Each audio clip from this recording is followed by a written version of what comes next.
In this video, we're going to step through the process of replacing a power antenna mast in a 1998 Toyota 4Runner. This is typically a two-person job, but I'm going to show you how to do it with just one person. Make sure the driver's window is open and the keys are in the ignition and the ignition is off. It's always helpful to consult a technical manual, either a Haynes or a Chilton's manual, or you could also look for the information online. There's quite a bit of information available online. You also will get some instructions typically with the part that you're receiving. It's always a good idea to go and read that information and that documentation just in case there's something unique for that. We'll need a parts tray, and this is just a food tray that came with some takeout food. The only tool that you're going to need is a pair of needle nose pliers, and those are simply to loosen up the retaining nut on the power antenna mast.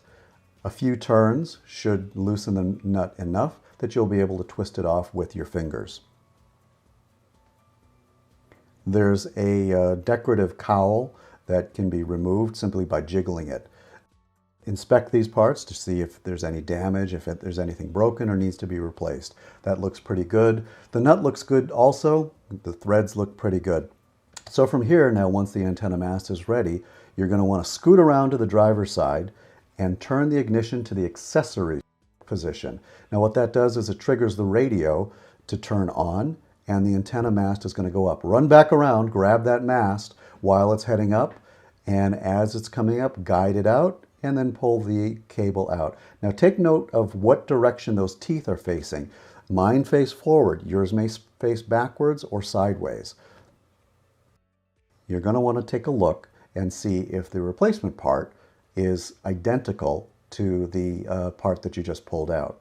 Now mine looks a little bit different here, but there's a sleeve. I'll move the sleeve up on the new one, and now they're identical.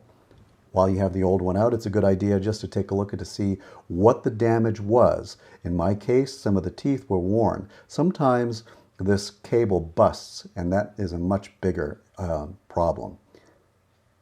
Threading in the new cable simply involves laying down the new antenna, thread that cable in, making sure that the teeth are facing in the same direction as they came out. In my situation, they face forward. As you thread that cable all the way down, it's going to engage a gear down there that's on a motor. You'll come to a stop. Once you hit that stop, twist the cable a little bit. You'll feel it go down a little bit more, and those teeth will engage.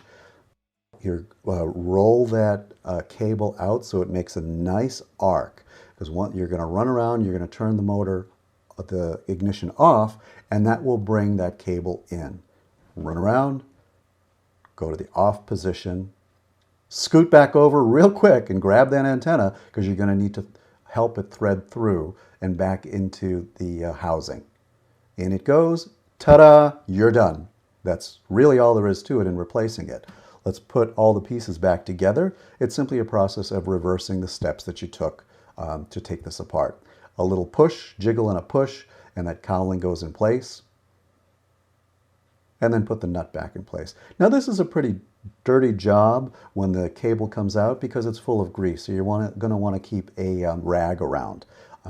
Screw it back on, a couple of turns with the pliers, and the job should be complete.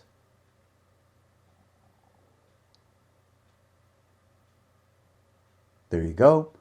The nut is tight. Clean things up, and you're done. My name is Ed Burzminski. Be sure to subscribe to this channel so you can stay up to date on any new videos that come out. Thanks for watching.